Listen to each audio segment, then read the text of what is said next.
अब इसके बाद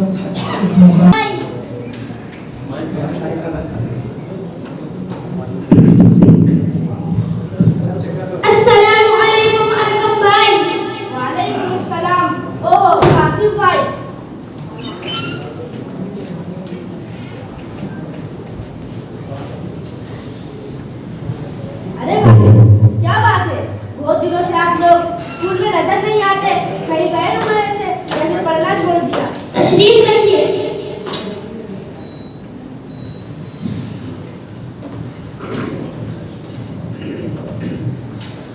आपको मालूम नहीं है कि हम मदरसा आयशा सिद्दीका में दीनी तालीम हासिल कर रहे हैं। दुनियावी तालीम तो बक़दर ज़रूरत नहीं भी है। दीनी तालीम असल है जो दुनिया और आखिरत दोनों जगह काम आने वाली है। दोस्तों, दुनिया किसकी सदी में जी रही है?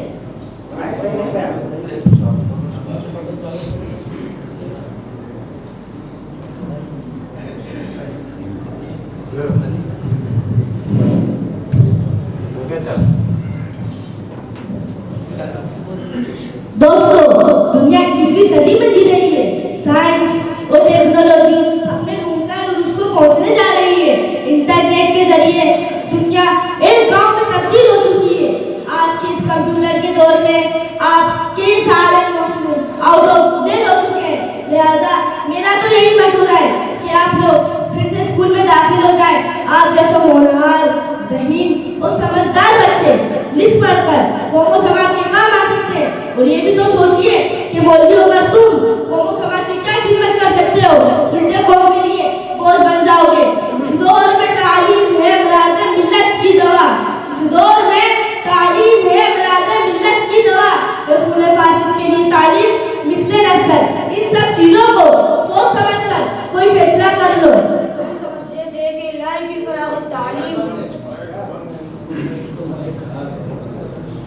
हम समझते थे कि लाए की फरागत तालीम, हम समझते थे कि लाए की फरागत तालीम, क्या खबर थी कि चला गए हाथ के साथ।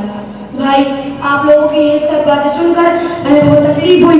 आप लोग तो दीन ईमान बेचकर बेकी बातें कर रहे हैं। आप जिसे मुसलमान घर में पैदा होने वाले बच्चे इस किस्म के ख्यालात रखते हैं जो एक बेईमान और खुदा फरामोश आदमी के हो। मुस्तकबिल में मुस्लिम को आप लोगों से क्या उम्मीद वाबस्ता रख सकती है। ऐसी बेईमानी वाली सोच फिक्र पैदा करने के लिए आप हमें स्कूल और कॉलेज की दावत देते हैं। और ये अहले कलीसिया का निज़ाम में तालीम और ये अहले कलीसिया का निज़ाम में तालीम एक साजिश है बहुत दीन और मिल्लत के खिलाफ। अरे भाई, हमने तो बहुत सोच समझ कर ये मुश्किलों का रास्ता इख्तियार किया है। हमने रिस्क का मालिक अपने खुदावंद कुद्दूस को समझा है, जिसके कब्ज़े में आसमान और ज़मीन के सारे खजाने हैं। जो ज़ात अक़दस बच्चे के पैदा होने से पहले ही उसकी रोजी रोटी का इंतजाम करके वादा पूरा कर रही है। क्या वो मालिक हकीकी अशरफुल मखलूक़ात बल्कि उसके नबी के वारिस को महरूम कर देगा? आपकी सरकार या प्राइवेट कंपनी आपकी तमाम ज़रूरियात का ख्याल रखे और अल्लाह ताला अपने दीन के काम करने वालों को महरूम रखे? ये नहीं हो सकता और हरगिज़ नहीं हो सकता। लेकिन भाई, ये आप जैसे लोगों की लाइन नहीं है। ये तो गांव के गरीब, नादार, बेकार, लोफर, दिमागी तौर पर कमजोर या शरीफ बच्चे जो किसी काम के ना हो और जिन्होंने पूरे गांव को सर पर लिया हो, उनकी लाइन है। आप लोगों की लाइन तो साइंस और कंप्यूटर की है। अरे मेरे भाइयों, ये तो हमारी कौम दुनिया मस्ती की अलामत है।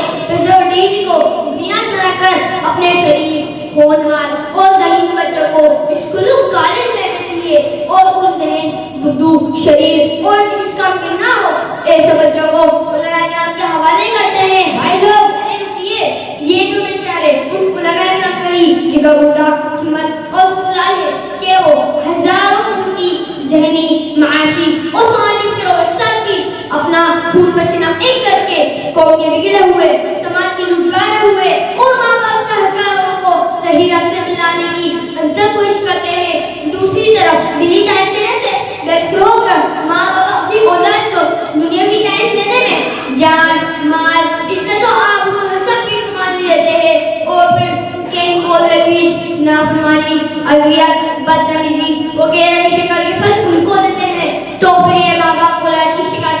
देते हैं भाई लोग, लेकिन हम दुनिया में जरूरियात जिंदगी, रोटी, कपड़ा, मकान और दीगर बहुत सी चीजों के मोहताज और जरूरतमंद है। इसके लिए कुछ कमाना तो पड़ेगा ही। तुझे उस कौम ने पाला है आगोश मोहब्बत में, तुझे उस कौम ने पाला है आगोश मोहब्बत में, कुचल डाला था जिसने पाँव में ताजे सरे दारा। भाई रोजी रोटी और हुसूले माश के लिए तालीम हासिल करना, ये तो इल्म की तौहीन हुई। इल्म का असली मकसद तो अच्छा अखलाक का हासिल करना है, जिससे मुल्क और कौम की खिदमत की जाए। रोजी का हासिल करना तालीम का दूसरे नंबर का मकसद है, और मौजूदा दुनियावी तालीम का मकसद अच्छी मुलाजिमतों और अच्छी जॉब और नौकरी से ज्यादा कुछ नहीं है। इस सूरत हाल में तालीम का कितनी आम हो जाए, किसी मुल्क को इज्तिमाई और कौमी फायदा पहुंचाने वाले अफराद पैदा नहीं हो सकते। मुझे बिल्कुल कि इन्हीं तालीम याफ्ता लोगों ने अपनी अय्याशी के लिए रिश्वत, चोरबाजारी और करप्शन के जरिए मुल्क का दिवालिया कर दिया है।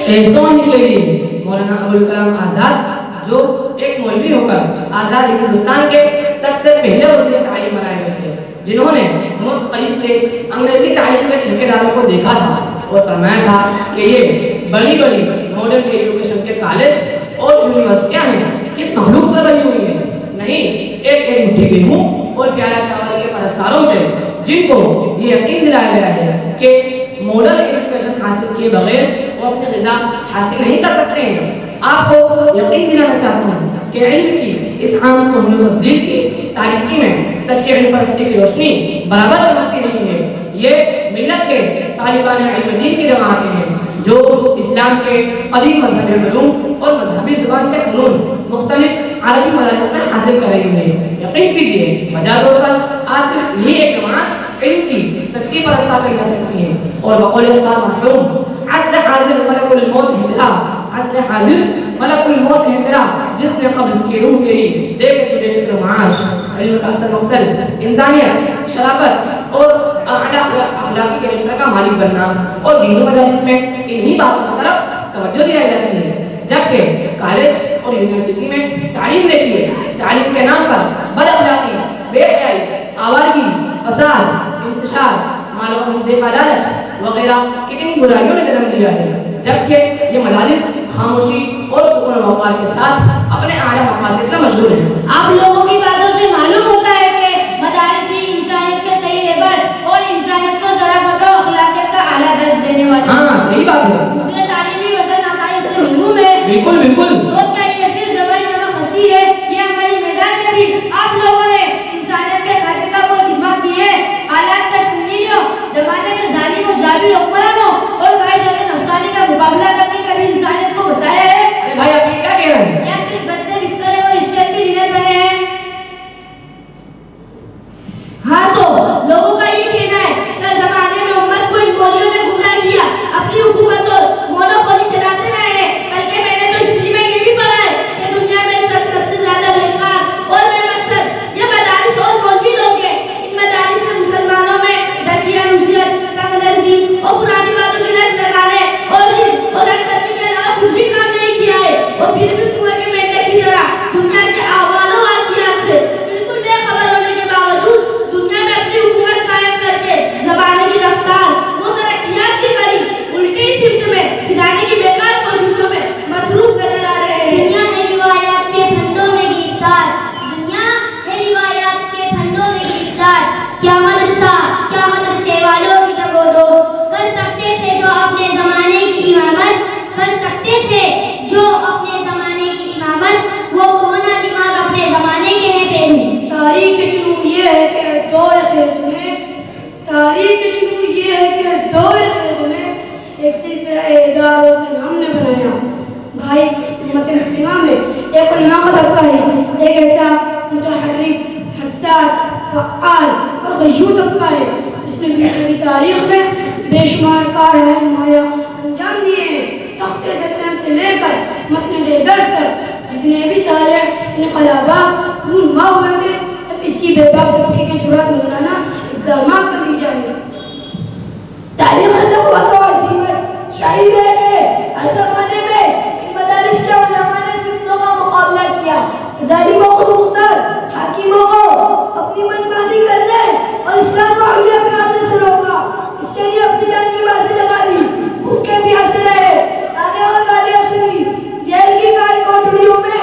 पीठ पर कोड़े खाए, हुक्मरानों की नाराजगी मोड़कर सब तज़कियत बर्दाश्त की, मगर शरीयत इस्लामिया की अदना मुखालफत को हवाला नहीं किया।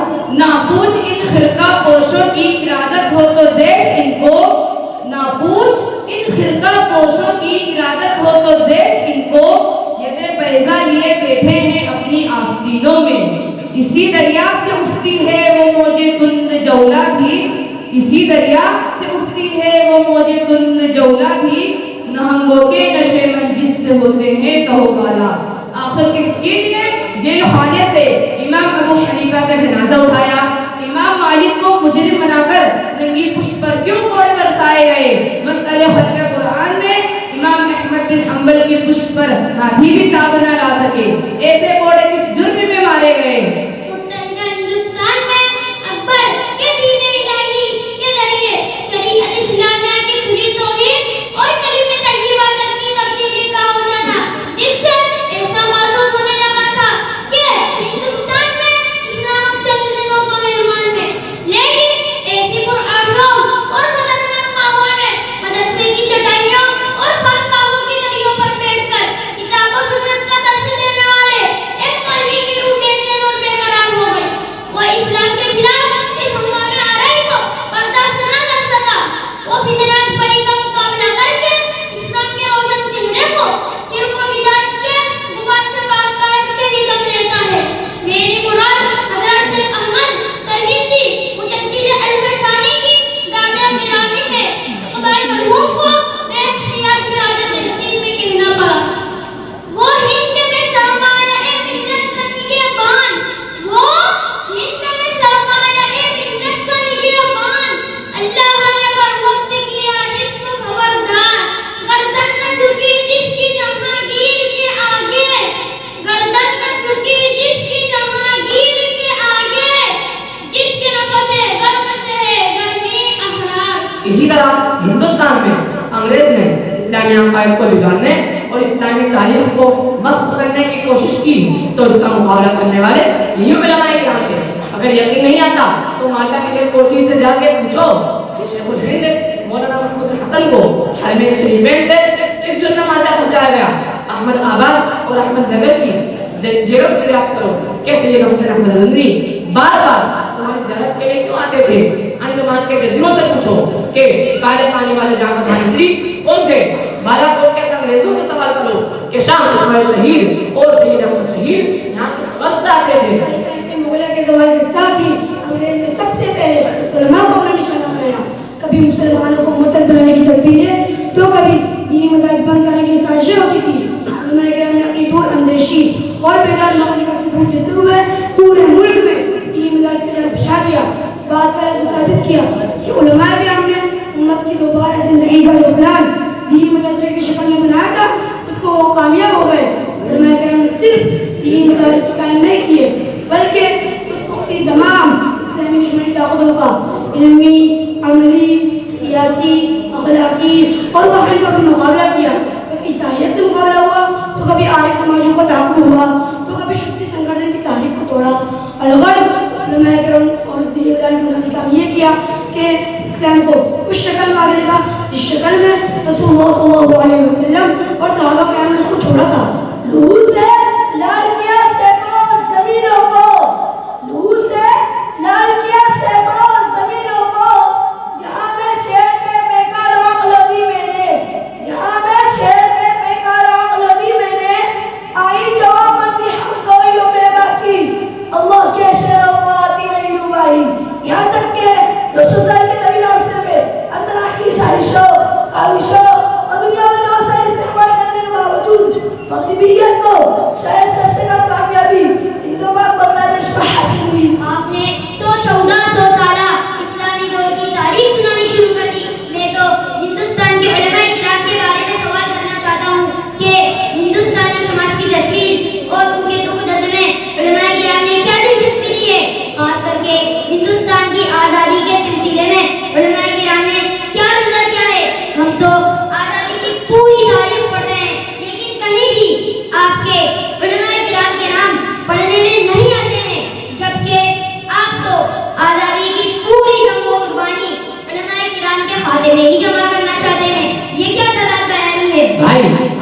इस्लाम की जंग आज़ादी की कुर्बानी अंग्रेज की जुबानी सुनी है। अंग्रेज मुअल्लिफ सरवेया मंतर ने लिखा है कि सन 1857 ईस्वी के गदर में सैयद अहमद शहीद और मौलाना इस्माइल शहीद की तहरीक जिहाद की बची कुची चिंगारी ही काम कर रही थी।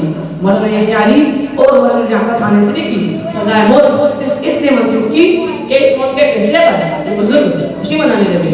अंग्रेज मजिस्ट्रेट ये खुशी बर्दाश्त न कर सका तो उनकी सजा में तब्दीली की और मोहम्मद की सजा देकर काले पानी अंडमान भेज दिया। दारुल हर्ब का फतवा देकर अंग्रेज के खिलाफ जंग का ऐलान करने वाले शाह अब्दुल अजीज और मौलाना फजलुल हक अल आबादी हैं। सन 1857 ईस्वी की जंग आज़ादी में तकरीबन 2 लाख मुसलमान शहीद हुए, जिनमें 52,500 उलमा किराम थे, क्योंकि सन 1857 ईस्वी की जंग आज़ादी के असल हीरो और मुहारिब उलमा किराम ही थे। उलमा आज़ादी की दास्तानें का तो आलम सुनकर कलेजा मुंह को लगता है। अंग्रेज की बेशक जुल्म और तशद्दुद सिर्फ इसलिए था कि उलमा किराम मैदान में आगे ना बढ़े, लेकिन अंबिया किराम के इन वारसीन ने हौसला नहीं हारा। उसके फौरन बाद मौलाना कासिम नानवी, मौलाना गंगोई हाजी मुहम्मद मक्की ने जलालगढ़ आज़ादी का झंडा हमने बुलंद किया। इनके बाद शेखुल हिंद की सियासी बसीयत ने और हिकमत अमली से इस मिशन को चलाया। रेशमी रुमाल की तहरीक के नतीजे में आपको और आपके शागिर्द रशीद हज़रत मौलाना हुसैन अहमद मदनी रहमतुल्लाह अलैह को माल्टा में कैद होना पड़ा। 1912 की जंग बलकान और तारीख खिलाफत के वक्त अंग्रेज के खिलाफ आमा में गम गुस्से के लिए दौड़ गई, फूट पड़ा। उसको पूरे मुल्क में अंग्रेज के खिलाफ हवा देने वाले भी उलमा ही तो थे। इन मदारिस ने दी है मुल्क को गोहरे आबदार, इन मदारिस ने दी है मुल्क को गोहरे आबदार। वक्त आने पर जिन्होंने की है अपनी जान निसार। मौलाना अबुल कलाम आज़ाद के अलीलाल, मौलाना ज़फ़र अली खान के ज़मींदार और मौलाना मोहम्मद जहर के हमदर्द और कॉमरेड के आतिशी मुजामिन तहरीक आज़ादी में महमीद का काम किया। मौलाना जहर का गोल में कागज में शेर की तरह कर आज़ादी के बगैर वतन नफ्स का इनकार करना मुजाहिद मौलाना हज़रमान और शाह अताउल्लाह बुखारी ने अपनी शजानवाई से की ऐसी आग लगाई जो आलम अक्सर बना सकी। हिंदू मुस्लिम इत्तिहाद तहरीक और तंजीमें जमीयत उलमा तरके मुआला तहरीक खिलाफ वगैरह की क़यादत में भी उलमा किराम का कलीदी रोल रहा।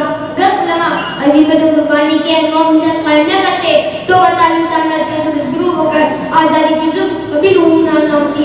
ये सब लोग शरह की मिसाल शायद मिले। काबिल तारीफ है वो बागमाने मुस्ता, काबिल तारीफ है वो बागमाने मुस्ता जो है आज़ादी के मुतवाले वतन के पास का। खून के एक-एक कतरे से सींचा गुलिस्ता, खून के एक-एक कतरे से सींचा गुलिस्ता, दर्द और क्या कायम रख रखनी जा। जब आपके उलमाए किराम ने इंसानियत को हर ज़माने में हर तरह के जुल्म सितम और दहशतगर्दी से बचाया और अपनी जानो माल इज्जत और आबरू की कुर्बानी देकर भी मुस्लिम समाज बल्कि इंसानी समाज की भला कामयाबी व कामयाबी का अंजाम दिए और मुल्कों को उनकी खिदमत की है कि सरजमीन हिंदुस्तान का चप्पा चप्पा उलमा की कुर्बानी गवाह है। फिर भी इस मुल्क में आप लोगों को सबकी निगाह से देखा जा रहा है। मदारिस को जो दहशतगर्दी करते हुए बचाए जा रहे हैं वो मदरसा दारुल उलूम देवबंद जिसने कई दहाइयों तक तसलसल के साथ आज़ादी वतन के लिए बड़े बड़े मुजाहिदीन और मुहिब्बे वतन रहनुमाओं को जन्म दिया और जिसके बारे में साबिक सदर जमहूरिया राजेंद्र प्रसाद साहब ने कहा था कि देवबंद की तरह के मदारिस इस मुल्क में कसरत से कायम होने चाहिए। इनके वजूद से ही हमारे मुल्क में अमन और शांति और अमानत और दियानत बाकी है। आप हजरात ने वक्त की गलत रुझानात, खतरनाक फितना और गलत सियासत का सरफरोशाना मुकाबला किया। मुल्क के सैकड़ों समाजी खिदमत गुजार, आला अखलाकी कदरों के रखवाले, बावकार और ठोस इल्मी सलाहियत वाले अफराद रहकर दुनिया भर में हिंदुस्तान का सर हमेशा फख्र से सरबुलंद रखा। क्योंकि जमीयतुल उलमा से दुरानी आज़ादी के फ़आल मुहर्रिक जमाअत के दफातर पर छापे तो कभी पयाम इंसानियत के अलम बरदार और आलम इस्लामी में बड़े बड़े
सोचते हैं कि पिछले चंद वर्षों में जो कुछ श्रीलंका में हुआ और आज श्रीलंका की ये हालत हो गई कि वहाँ के आवाम रोटी के एक एक टुकड़े को तरस रही है, क्या इसके पीछे किसी मदरसे की साजिश थी? अरे खुद अपने मुल्क भारत की बात करें कि भारत में सिर्फ 2021 में 1,64,000 का खुदकुशी की। इनको खुदकुशी में मजबूर करने वाला कौन सा मौलवी था? इस मदरसे का बना हुआ था। सन 1947 से लेकर 2000 तक 20 लाख फसादात हुए, जिनमें लाखों मुसलमान मौत के घाट उतार दिए गए और मुसलमान के अरबों रुपए के मालो जायदाद बर्बाद कर दिए गए। इसके पीछे कौन से मौलवी थे? अगर हम आलमी सतह की बात करें तो पहली जंग अजीम यानी फर्स्ट वर्ल्ड वॉर में तकरीबन 4 करोड़ लोग मारे गए और दूसरी जंग अजीम यानी सेकंड वर्ल्ड वॉर में 8.5 से 9 करोड़ लोग मार दिए गए। इनकी मौत का सबब कोई मौलवी था या कोई मदरसा? तो फिर आखिर ये मौलवी मुल्ला कौन सी मखलूक है कि सलीम के पीछे पड़े हैं? आखिर सबको इनसे इतना डर क्यों लग रहा है? जबकि सच्ची बात ये है कि दुनिया में सबसे ज्यादा मालो दौलत और जाहिरी वसाइल के एतबार से ये मौलवी लोग कमजोर और बेबस हैं और उनसे डरने वालों के पास सारे असबाब वसाइल और हर किस्म की ताकत और कुव्वत है। ये बेचारे तमाम वसाइल जिंदगी में दूसरों के दस्तनगर होते हुए भी लोग उनसे खौफजदा क्यों हैं? भाई तुम्हारे इस्लाम पर ये भी शिकन जागसात हो, इनके नापाक इरादों की राह में सबसे बड़ी रुकावट यही उलमा बने। ये तमन्ना वो मखलूक है जिसने किसी भी महाल पर एक लम्हे के लिए भी यूरोप की इबादत इतनी तस्लीम नहीं की, ना सियासी गुलामी की, ना ज़हनी गुलामी और ना बेड़ियाँ और जंजीरें इनको अपना आज़ाद से हटा सकी। इन बोरियत शिरों की रोजी रोटी के तमाम दरवाजे बंद होने के बावजूद रूखी सूखी खाकर कत्तर पहनकर दुनियावी खुशहाली के तमाम मसाइल तज कर हर सियासी और फिक्री महाज पर यूरोपीय ताकतों का डट कर मुकाबला किया और उनकी साजिश के मुकाबले काली दीवार बन गए। जाहिर बात है कि इशारों सरफरोशी के ये बेकार यूरोप को कैसे पसंद आ सकते थे, जो इनके हर मंसूबे में खंडक रुकावट डालने के लिए हर वक्त कमर बस्ता रहता है। मगरिब परस्तों की निगाह में हमेशा कांटे की तरह खटकते रहते हैं। इसको खुद मुसलमानों ने सिर्फ बदनाम ही नहीं किया बल्कि जलील रुसवा करके छोड़े ताकि आप मुसलमान आहिस्ता आहिस्ता इनकी इज्जत और एहतराम और इनकी पैरवी का जज्बा दिल से निकाल दे और यूरोप और अमेरिका को मैदान खाली मिल जाए। इकबाल मखदूम ने इसको इन अल्फाज में बयान किया है, वो फाका कश के मौत से डरता नहीं जरा, वो फाका कश के मौत से डरता नहीं जरा, रूह मोहम्मद इसके बदन से निकाल दो। फिक्रे अरब को दे के फिरंगी तखय्युलात, फिक्रे अरब को दे के फिरंगी तखय्युलात, इस्लाम को हिजाज़ो यमन से निकाल दो। अफगानियों की गैरत दिन का है ये इलाज, अफगानियों की गैरत दिन का है ये इलाज, मुल्ला को इनके कोहद अमल से निकाल दो।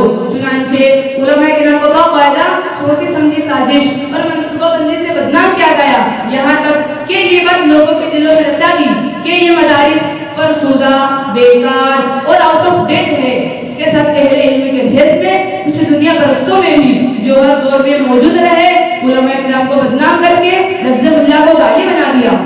अच्छा, एक आखिरी सवाल करके बात खत्म करता हूँ। वो ये है कि दीनी व दुनियावी दोनों उलूम की हकीकत, नताइज, खासियत, फवाइद के बारे में थोड़ी रोशनी डालें ताकि हम इस सिलसिले में कोई जाहिर अमल तय कर सको।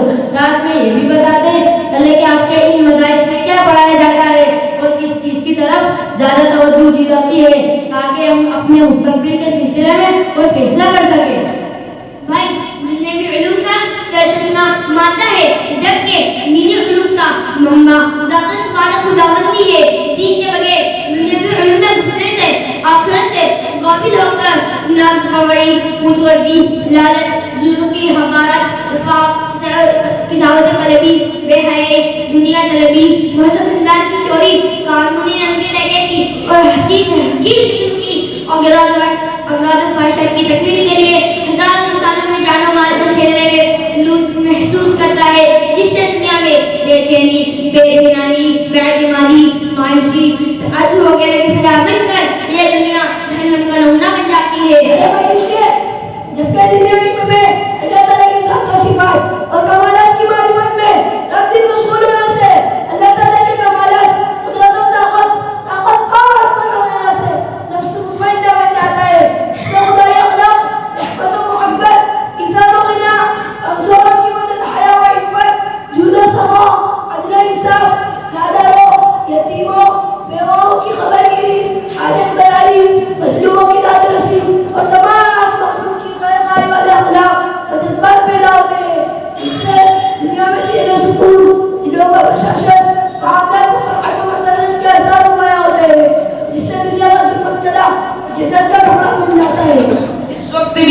इस वक्त भी ये दीनी मदारी जो काम कर रहे हैं इनको मामूली न समझा जाए। कितने फितने मसाइब और बीमारियां इनके वजूद से रुकी होती है।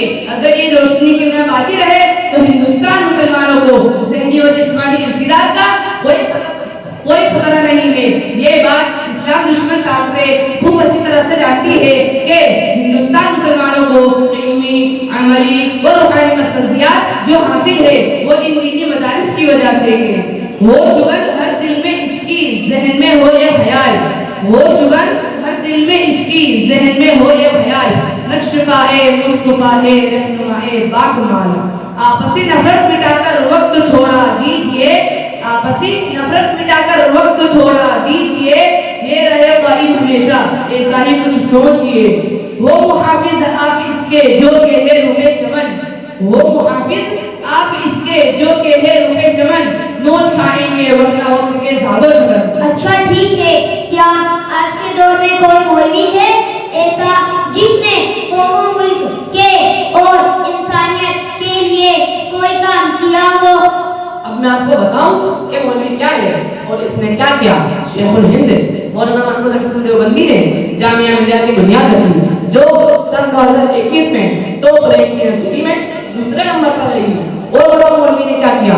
मौलवी मौलाना असरारुल हक थे जिन्होंने हिंदुस्तान के 50,000 गाँव का दौरा किया और अपने इलाके में स्कूल और कॉलेज का जाल बिछाया। और बताओ मौलवी क्या है। मौलवी मौलाना गुलाम मस्तान के साहब के साथ थे जिन्होंने अकल कुआं में मदरसे के साथ 10 कॉलेज तामीर किए। मौलवी क्या है। मौलवी मौलाना बदरुद्दीन अजमल साहब के साथ है जो आसाम में अपने रिफाही कामों और खिदमत खलक से जाने जाते हैं। और ये भी बताऊं कि मौलवी ने जगह जगह मदरसे तामीर किए और पिछले सालों में सैकड़ों आला तालीम के स्कूल और कॉलेज बनाए। अच्छा, तो आप लोग ये शानदार लिबास पहनकर कहाँ जा रहे हैं? क्या कोई शादी का प्रोग्राम है या कोई पार्टी वगैरह? नहीं भाई, प्रोग्राम पार्टी तो आप हजरात को मारो। हम तो उसी मसले वाली जिनको आप फरसुदा और अपडेट कर रहे थे मदद आयशा सिद्दीका रज़ियल्लाहु तआला अन्हा के सालाना के हिस्से में शिरकत और सदर महतरम के मौजूदात आलिया से मुस्तफीद होने के लिए जा रहे हैं। अरे दोस्तों, मेरी गलती हुई, मेरे सामने दीनी मदारिस की हकीकत वाज़ेह हो गई। और बकौल अल्लामा इकबाल, अगर ये दीनी मदारिस हिंदुस्तान में ना रहे तो यहाँ स्पेन की तारीख दोहराई जा सकती है। लिहाजा मैं भी आपके जलसे में शरीक होने की दरख्वास्त करता हूँ। चलो तो अस्सलाम वालेकुम व रहमतुल्लाहि व बरकातहू। वालेकुम अस्सलाम व रहमतुल्लाहि व बरकातहू।